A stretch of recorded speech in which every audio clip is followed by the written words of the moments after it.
Hola a todos, gracias por conectarse a este webinar. Es un placer tenerlos aquí con nosotros. El día de hoy continuamos con nuestra jornada de becas del 100%. Hoy nos acompaña Petrova, quien es representante de University of College London.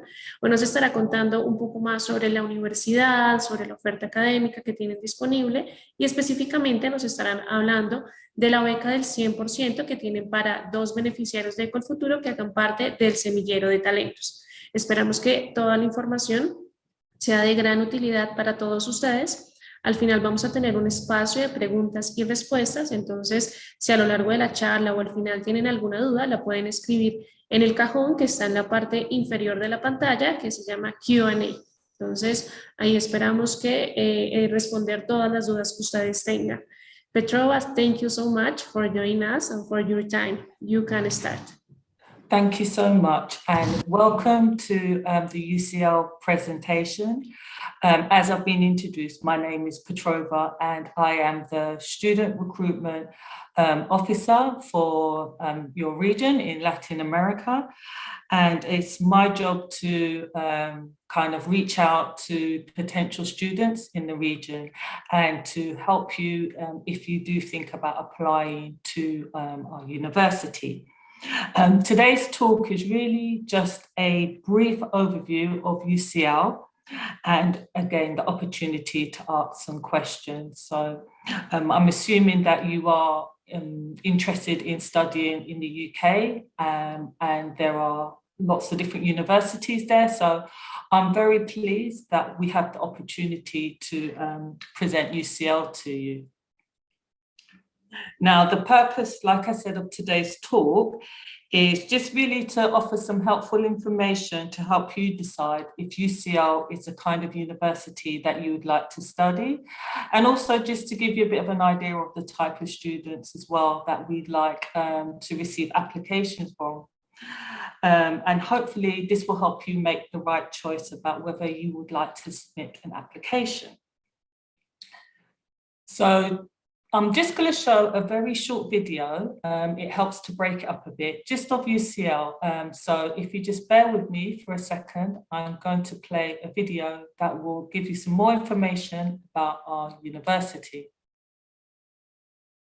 UCL has been continuously challenging convention, thinking even bigger and disrupting the status quo since its founding in 1826 in Bloomsbury, London.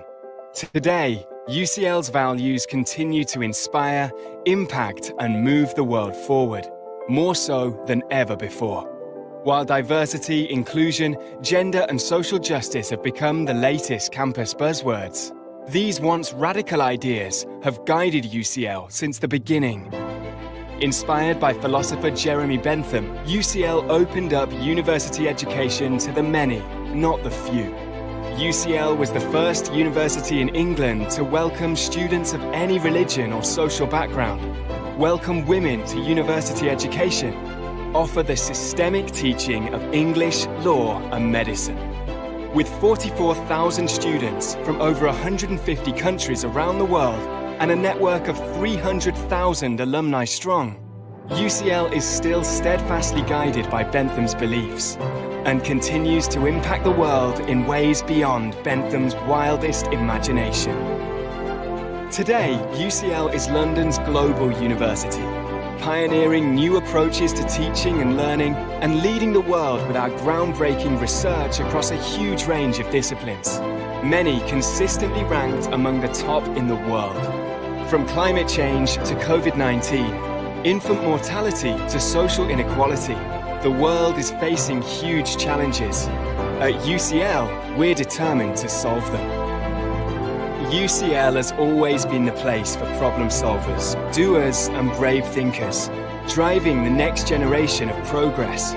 As our society faces increasingly complex challenges requiring even braver solutions, now more than ever, the world needs UCL, and UCL needs you.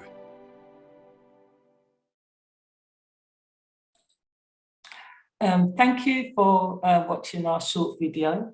I hope that was interesting and also inspired you a bit more about UCL. And it was also good visually. You get to see a bit of our campus, our students, and really the heart of London.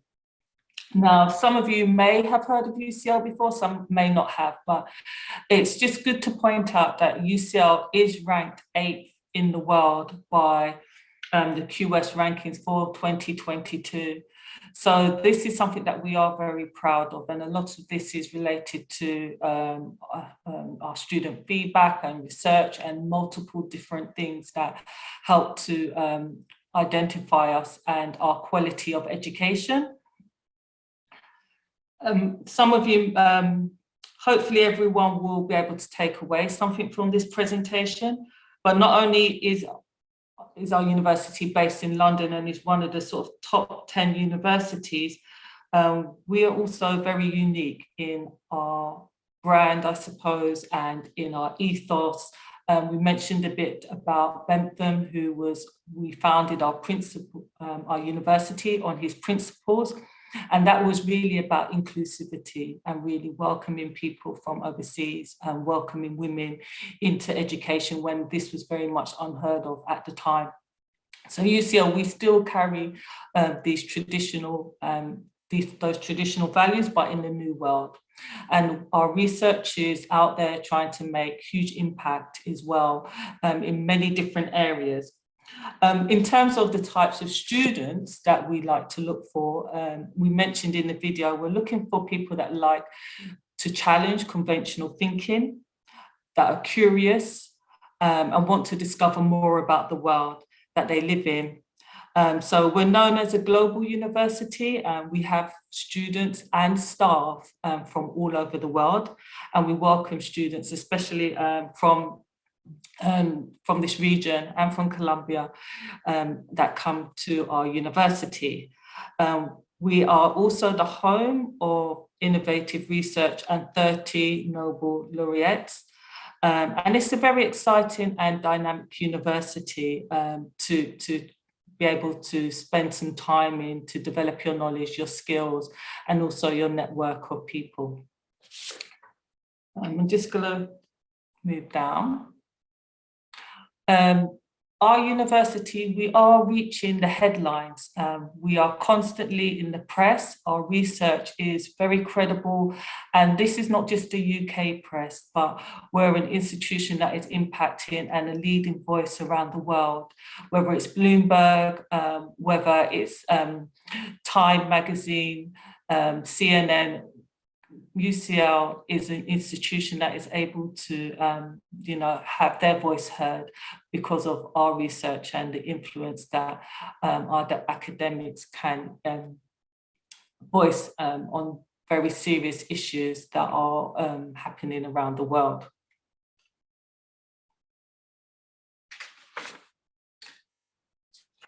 Our research, as I've mentioned, we're an intensive research university. We have 72 departments and 11 faculties. So that means there's quite a lot of choice and breadth of subject areas that we deliver and do research in.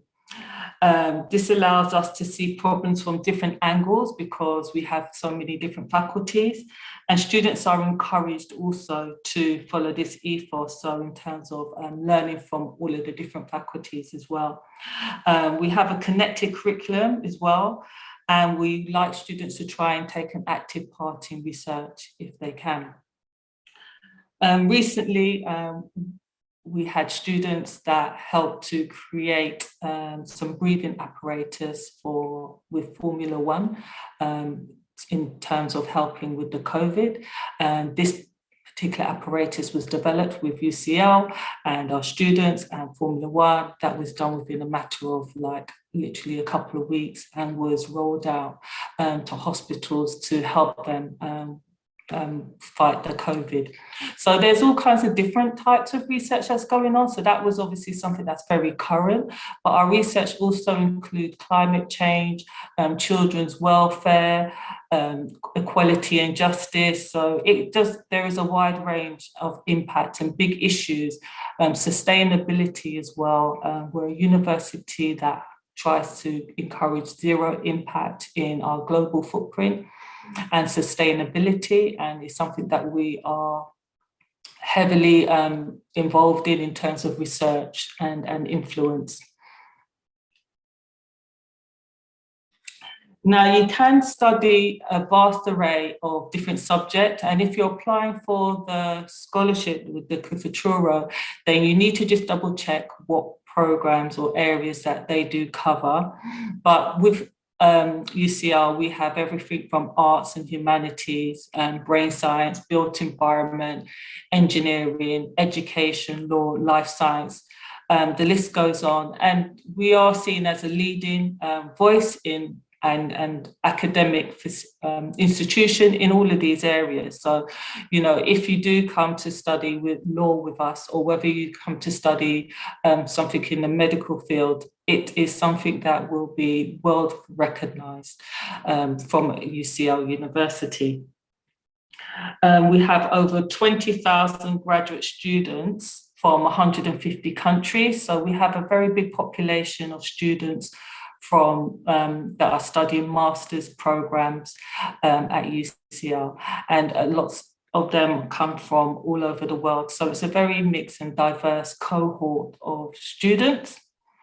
We are one of the largest, if not actually, we are the largest university in the UK. And we have 650 programs, so graduate programs. So there is lots of options and choice. So, you know, there may be you know, interested in engineering. There are lots of different streams of engineering, and some of them may have similar names, but once you dig down, look in the modules, you'll see that the programs are quite different. So it's really important that if you're interested in studying a particular area, that you really do examine the program page, the modules that are related to that program, so that it's the right fit and suit for yourself. Many of our programs are in the top 10 around the world as well. So this is very encouraging to know that if you do come to study at UCL, you are getting a top class, recognizable qualification that is respected, not only here in the UK, but far beyond. This is just a map of UCL. We're based in Bloomsbury, which is in central London. And London is obviously a cosmopolitan and very diverse city. Our campus is actually near a train station called King's Cross, which is marked out. King's Cross Railway Station, St Pancras International and Euston. And the relevance, I suppose, of those stations are you can catch a train from St Pancras and directly into mainland Europe and to Paris, literally walking distance.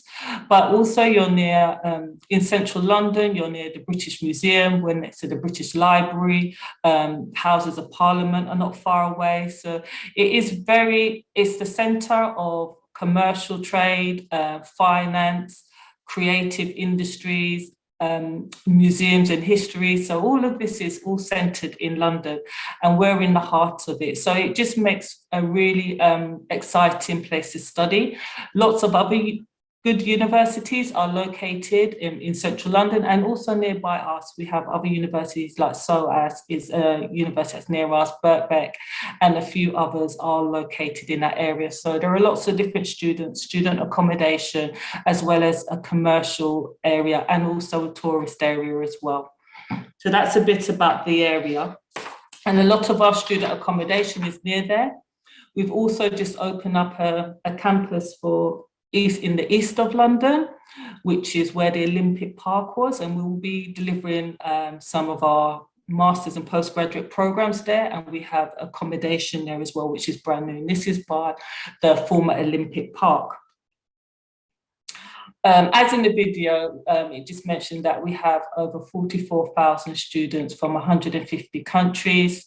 Just to reassure you, 53% of our students are international, and also to reassure you that over 40% are from the UK. So you will get to meet and be able to socialise and study alongside British students, students from Europe, students from every continent around the world will be there. 54% are postgraduate, 35% of our staff are international as well. And one of the good things about UCL is that we have over 3,000 alumni in 190 countries. And so alumni is very important. It's a network, especially when you go home, to tap into that network that also can support you potentially in your career development, and also just for sharing knowledge and skills. And so it's very important that there is a good alumni network set up with your university that you do attend. And we also have an amazing launch pad to help you with your future. So because we're in the centre of London, we have lots of contacts with industry.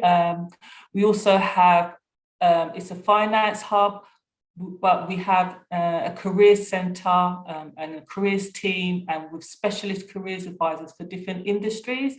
So if you are looking to maybe start a career, especially you can stay in the UK for 2 years after you study to work, and the government have introduced that just recently.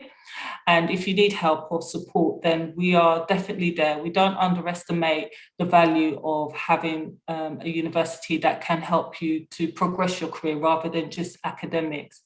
And we host lots of careers fairs, and because UCL is quite reputable, we do attract a lot of high quality employers will come to us to look for graduates at our graduate fair.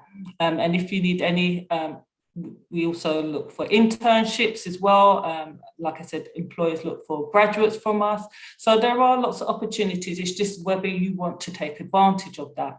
And like I said, you can stay in the UK now for 2 years after you've completed your studies with a new visa that the government had brought out. Now, just some talk briefly about the application process and key dates. Our applications have been open since October, and they do close on the 31st of March of this year. But it's worth noting that some of our programs are very, very popular.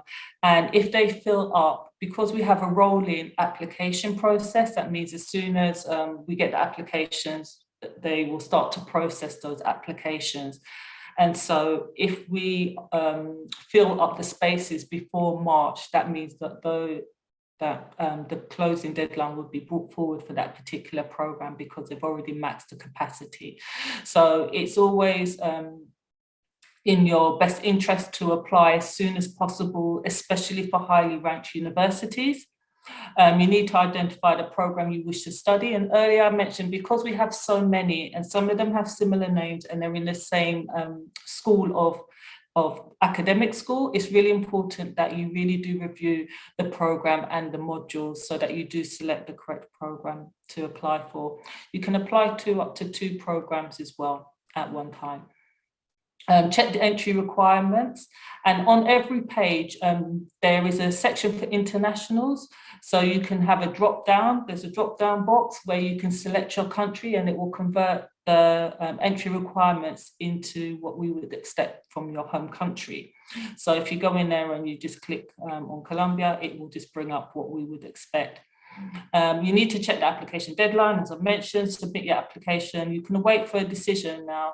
Last year, UCL received over 90,000 applications. So sometimes students get very anxious when they submit their application that they haven't heard within a few weeks. So you just need to be a bit patient, because that kind of volume of interest does mean that at particular points in time in the year, it can take a bit longer than a few weeks, more than a couple of weeks, but we do try to turn them around because they're on a rolling basis.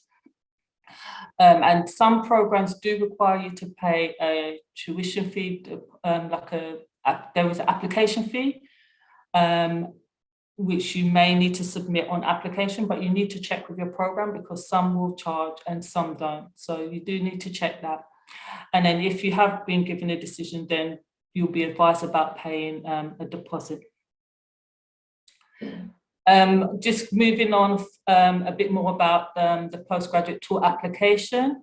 You can apply, once you know which program you want and the entry requirements, you can apply directly online. We also have an agent that we work with in this region called SI UK, who can also help. or you can just do it yourself, to be honest.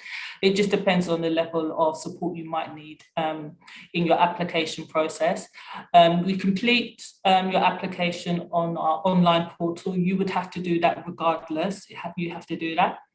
You need to provide the academic transcripts, and they need to also be interpreted in English. So you need to put in your originals and the English version, your references. You put in 2 email addresses for academic references, and they need to provide those in English as well. So they need to be either the person that's doing it will need to get someone to translate it if they do not have English, and we need to be able to receive the English references. Your statement of purpose needs to be included. I'll talk a little bit more about that in a minute. And your proof of English and English language. So I mentioned a bit about the application fee earlier. It's £90, but it can, some courses may be more, some courses may be less, and some courses don't charge. So you just need to double check. But I did put it out there just to manage people's expectations that some of our courses do require an application fee. Now, generally, the entry requirements, these are very general. So each program will have their own entry requirements. So it's very important that you check on the website, on the program, and do the drop down, which I mentioned, and it will tell you what the entry requirements are for that particular program. But generally, we would equate a 2-1 British degree with an overall grade of 4 out of 5, and a 2-2, which is a lower second class UK degree, would be an overall grade of 3.5 out of 5. So it's very important that it's a licentiate or professional title program, because we do not accept anything else other than those if you don't have a UK degree. For the English language, as it's not an English majority speaking country, we typically will ask for English language requirements. Most people will do the IELTS or the TOEFL, but we accept a range, and you can go onto our website and you can review that. But generally, every program will specify whether they expect a standard level, a good level, or an advanced level.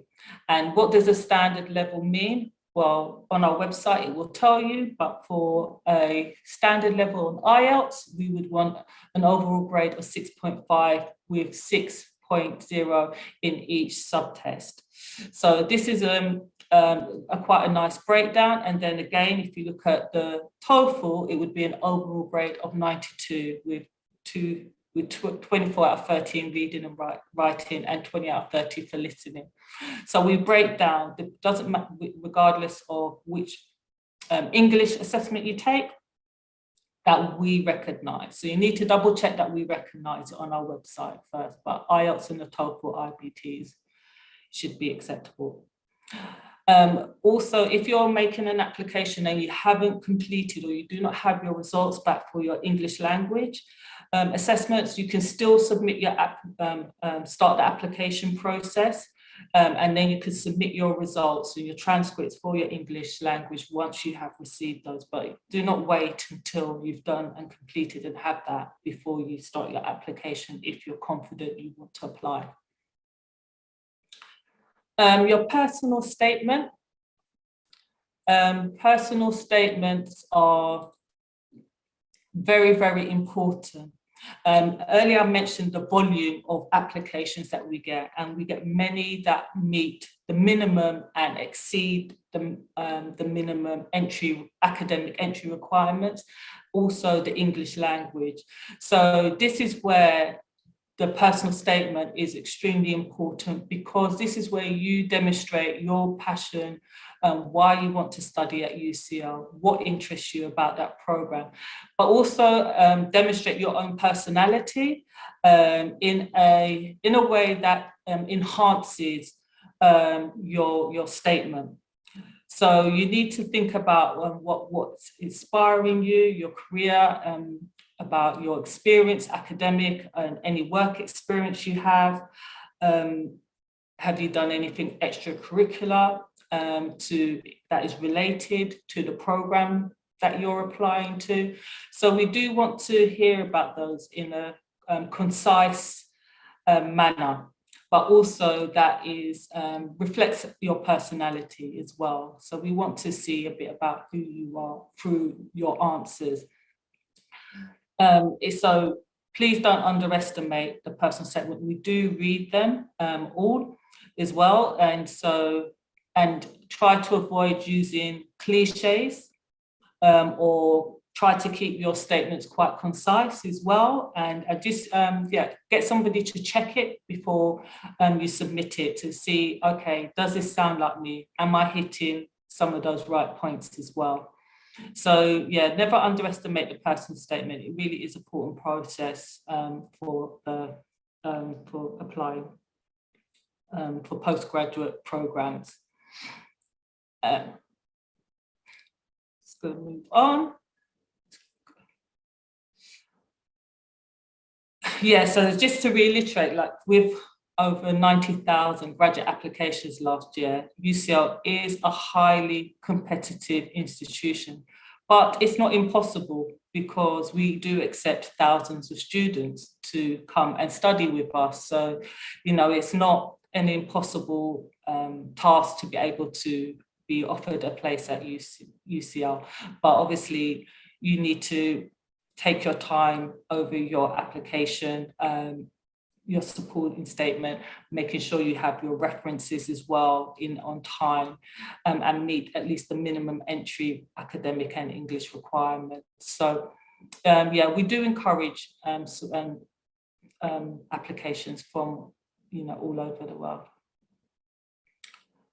Just moved a bit fast. Obviously, when we're here today as part of the Kufutura, it is a scholarship that we recognise and that we have been widely accepting and encouraging at UCL for many years, and we accept many students on this scholarship. And what that means is that part of your tuition fees will be reduced. Well, it's not reduced, actually. UCL will contribute 25% towards your master's tuition fee only. We don't have a maximum number of awards, so if we get 5 students or whether we get 40 students, so, you know, if we get 44 students or 48 students, it doesn't, like, we will honour our partnership and our scholarship agreement.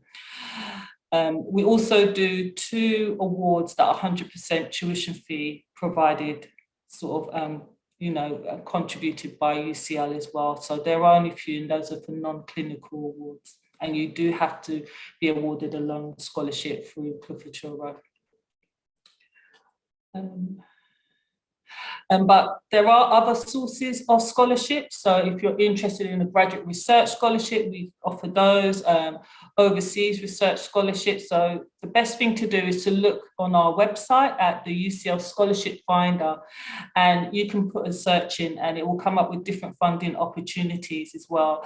So, and then I also have put in a few links to a few other websites, external websites. They're third party, they're not UCL, they're nothing to do directly with us, but these are good websites to search for other funding opportunities. So Postgraduate Finder, Postgraduate Search, Postgraduate Studentship, and postgraduate.com. So, and they offer, and they can advertise bursaries for people internationally from all over the world. So it's just a very good source to look for. And that really concludes my brief presentation on UCL. Please do review our website. There's so much information there. And if you do want to contact me directly, I have my email address here. My name is Petrova Lewis at ucl.ac.uk. And also, I can also offer you one-to-one sessions on, if you want to have an MS Team meeting with me, for one-to-one quick session. Sometimes it's quicker than, or more comprehensive than emailing back and forth. So I also offer that. But thank you very much. And I'm gonna open up to Q&As. My colleague, Jo Turner, is also online, and she has worked for many years at UCL and would be happy to answer your questions as well. Thank you. Okay, Petrova, thank you so much. We have some questions. Joe, hi Joe. Hello, hello. Maria Camila asked, the scholarship is available for an intercollegiate program. In my case, Master of Science Transfer, ICL, UCL. Sorry, a transfer from another institution. Yes. No, I think it's referring, Petrova, there's a program that we offer which is taught in combination with ICL, Imperial College. I think they're talking about that program. What I'm not clear about is what scholarship the student is talking about, Alejandro. Is it the Col-Futuro? Achievement. The achievement. I'm applying to the achievement. Ah, okay. Is there also is there possibility to also apply for one Col-Futuro? So I think she's asking, can she apply? Oh, maybe is that, sorry? I think that's a different question. Alejandro, can you just clarify what the student is asking? Which scholarship are they querying? Ok, para las becas de Colfuturo, específicamente la que tiene con UCL, el único requisito es que tienen que hacer parte del programa de semillero y tienen que tener una vigencia de más o menos 3 meses de antigüedad. ¿Listo? Se aceptan programas interinstitucionales como el que mencionaste ahí, entonces no hay problema. ¿Ok? Sí, con futuro. Sí, ese es el único requisito, hacer parte del programa de semillero de talentos. ¿Listo? Mateo asks, I'm applying for the Achievement Scholarship. There is possible to also apply to the one of Colfuturo. Sí, Colfuturo acepta cofinanciación. Tú puedes tener cualquier otra beca y adicionalmente la de Colfuturo. Okay. Brian asks, hello, I would like to ask you in the end, what are the most common reject reasons and mistakes when students are doing the application process? That's a really good question. I like that one. Thank you. I think, so Petrova's talked, she highlighted quite a lot the competition for the places available at UCL. Lots of applications, particularly for the most popular of our programs. So we have 650 different masters. Some of them are very large programs. Some of them are much smaller. And the number of students applying for those will vary. Some of the really popular programs, I'm thinking here of programs like the MSc Economics, MSc Management, International Public Policy, the LLM, the law program. Those are some of our really large graduate programs. And we receive a lot of applications for those. What makes a difference between a good and a bad application is typically the personal statement. And I thought Petrova gave some great tips for you there as to what you might focus on when you do the personal statement. The key thing to just reiterate and make sure you're clear on is to make it specific to the program that you're applying to.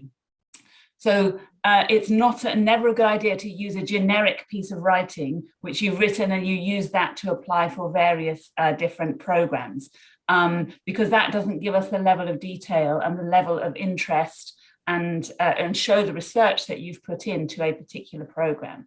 So what we're looking for in that personal statement is why that program in particular. What are the skills that you think that you have that will mean that you will be a good student of that program? What are the reasons why we should want you in our class? That's really important for us to know.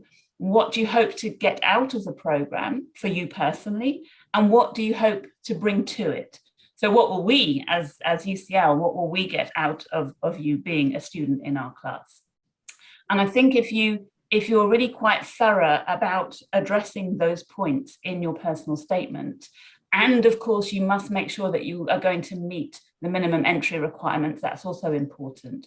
But those two things together, if you do both of those well, and particularly that personal statement, then you will be well on the way to making what we hope will be a successful application. I hope that helped. Thank you so much. Andrea asked, can you add any information regarding PhD application? Great, yeah. So PhD applications are actually very, very different to the master's application process. So Petrova talked you through making an online application as a master's student, where you choose the program, you do the online application, and then you submit it. The PhD applications are typically very different on the one hand, and so the thing about PhD applications is there are actually two separate routes. So let me talk about those briefly. The first route is very, very different to the one that Petrova has told you. It's finding a professor that you would like to work with in an area that you would want to do some research in, and contacting that professor yourself out of the blue with no introduction, and saying that you are a prospective PhD student, and really making inquiries as to whether or not they would be able to be your supervisor. You don't make an application until you've had conversation with that professor and you have agreed together that yes, this could be a possibility, this could work out.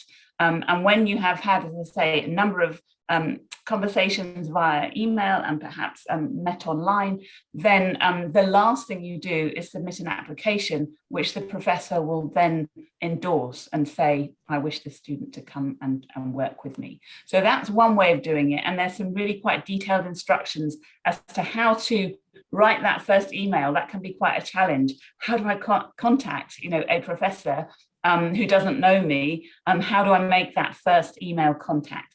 So we've got some quite good tips about doing that on the website.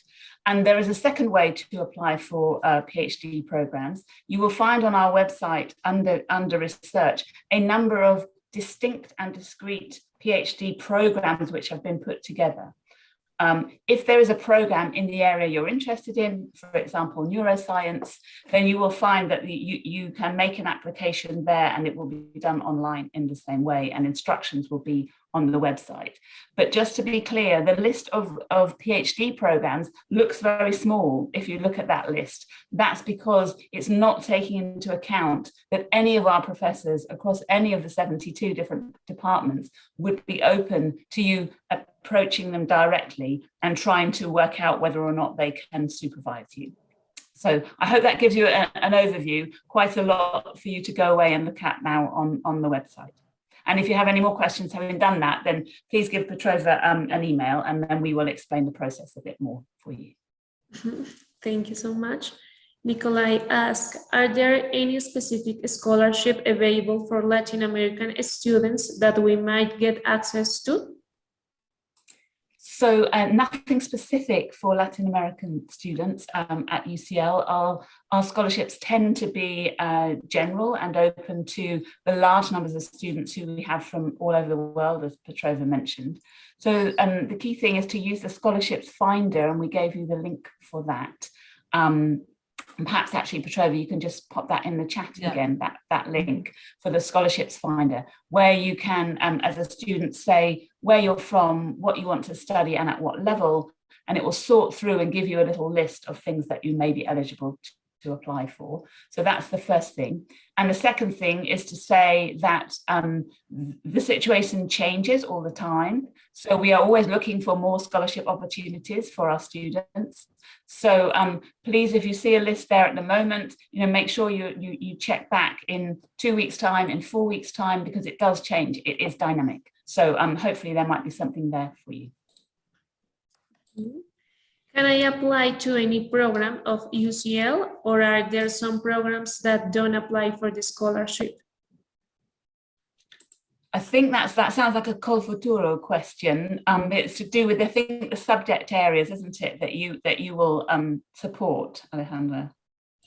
Col futuro para el descuento con UCL, pues recuerden que tenemos uno del 25% para maestrías y doctorados y no tenemos áreas determinadas. Entonces pueden aplicar con cualquier programa, que no hay problema. Okay. Do PhD applicants automatically apply to UCL scholarship? If so, will it be useful to apply to Col Futuro scholarships?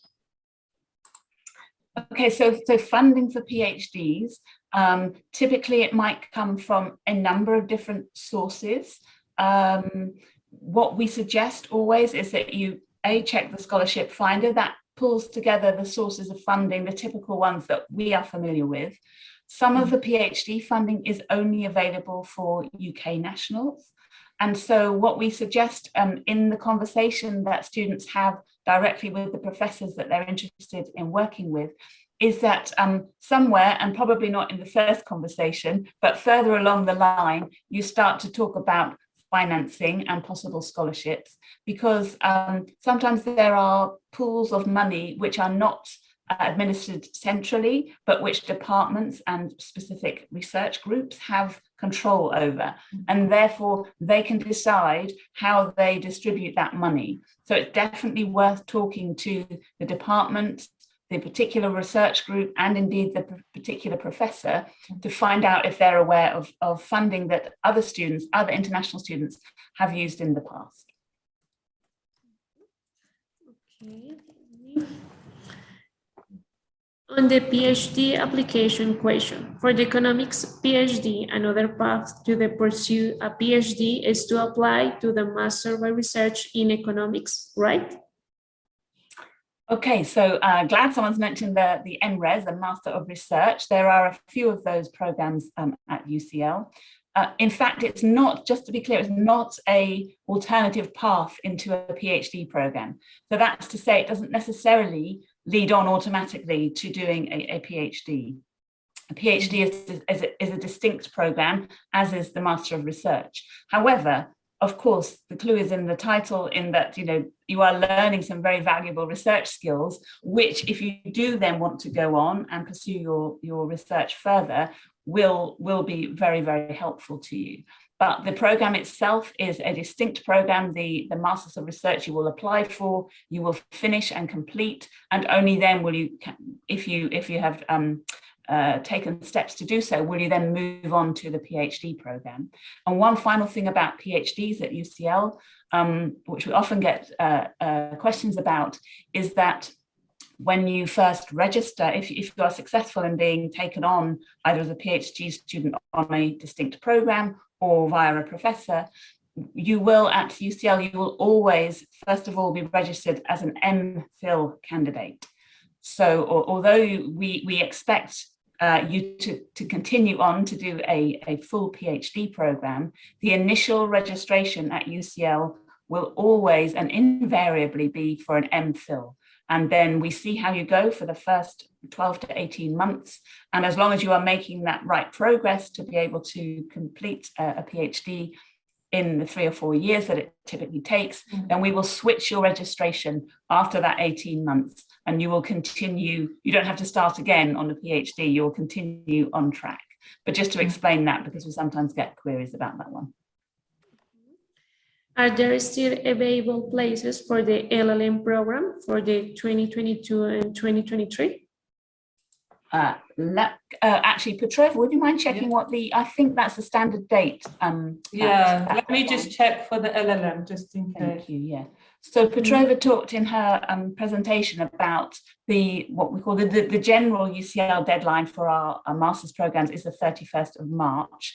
There are some variations from that. So some programs have slightly earlier deadline, and as long as the LLM deadline hasn't gone already, and it's still showing as being open. It's still showing as applications are open. So okay, great. So and the date is the question. There are still places. Yes.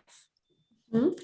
A letter of recommendation is required to apply for a master's degree program, or this document can be substituted by another document. Do you want to take that one, Petrova? Do you know about the references? Yeah. So you typically would need 2 references, and they should be academic references from academics that have taught you directly and can vouch for your suitability for the program. They need to be in English, which I mentioned earlier as well. So the references are extremely important to us as well. And so this will also demonstrate to us your suitability for the program. And you only submit the email in your application process. So the email of the academic that is providing it, and that should be in theory a university email address. And then they would receive the request into their inbox, but you would have obviously already spoken to them about it. And then they will complete that confidential email, and that would be submitted directly into your application for us to review. So that's how it works. So typically we do ask for, I mean, you need to double check on different programs, but typically we would ask for 2 academic references. Thank you. Is there a page where UCL publish available pre-doctoral research positions in economics? Whether where we advertise. So the best place to look for anything sort of specific to a particular area would be the departmental webpage. So you'll find that by going to the main UCL site and then putting the name of the subject or the subject area into the search function and bringing up the specific pages for a particular department. You will then find there, for example, a people tab, which names then all the professors working in that area. And you can reach out to them if you want to work with them, any of them. Typically, in terms of, I think you're talking about specific positions being advertised, tends not to be pre-doctoral. That would tend to happen at post-doctoral level. So after you have a PhD, we would tend to have those sorts of positions available. But it's always worth having a look and reaching out in particular cases where you're interested. Yes, okay.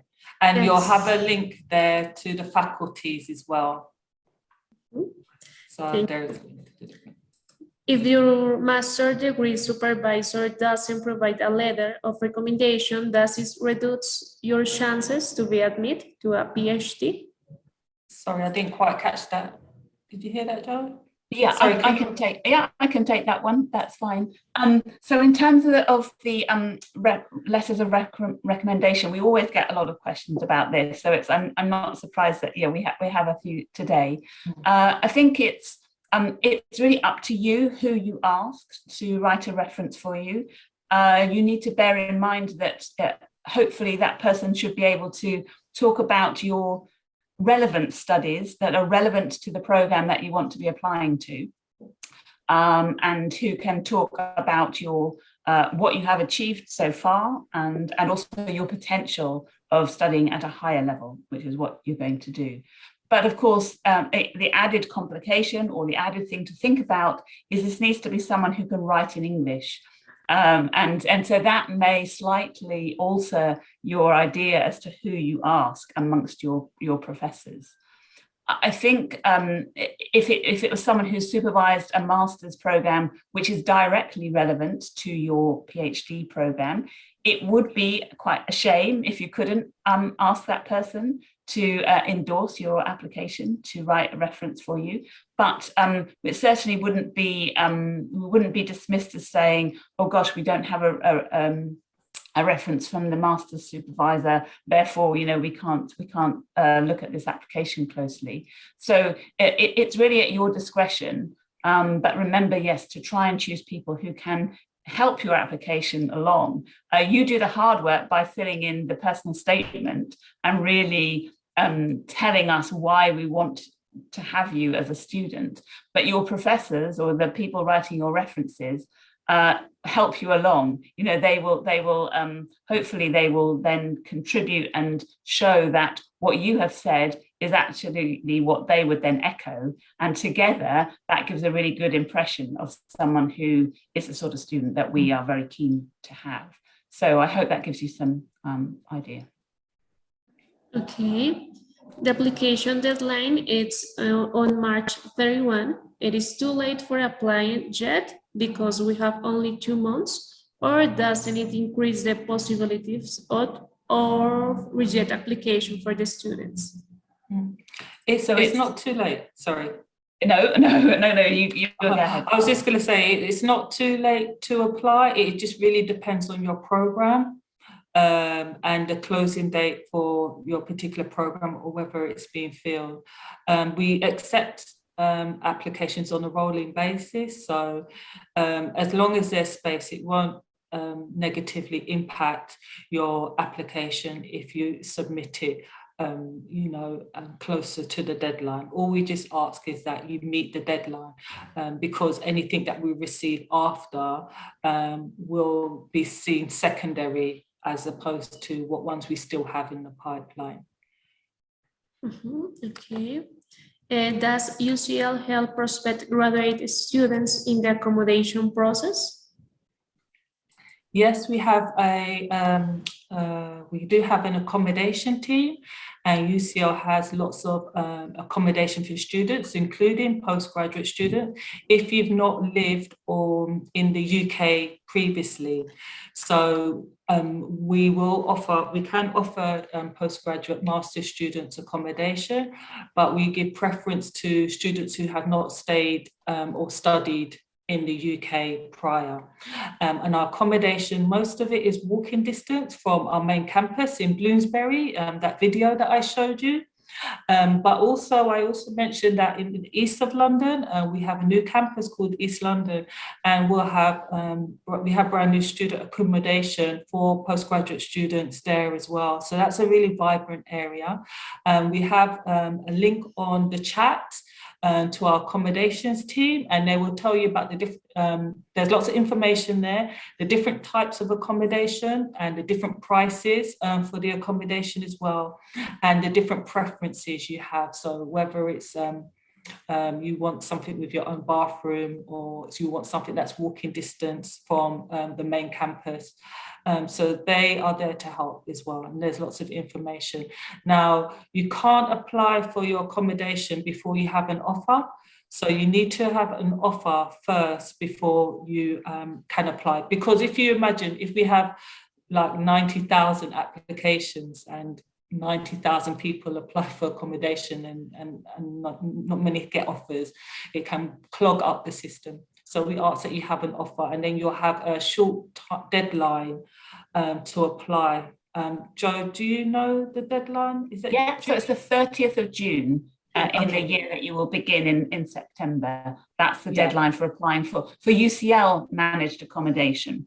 So just to add to what Petrova said, if you would like to stay in our UCL managed accommodation, then you apply via an online form by our deadline of the 30th of June after you have an offer of an academic place of study. However, luckily in London, there are lots of different avenues that you can explore for accommodation, but whether that's other student accommodation, which is privately run and owned, lots of it in the area around UCL, or perhaps you prefer to go into a shared apartment or other different options. So there's various information available on that website link that I've put in the chat there, so do check that out.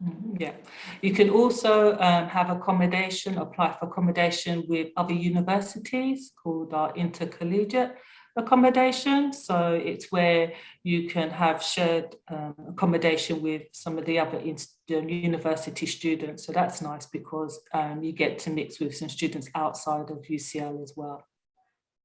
Do they need to be academic reference? Even if I finish university in 2013, I don't have contact with any professors since it was long ago. It is possible that my references are from boss or another student?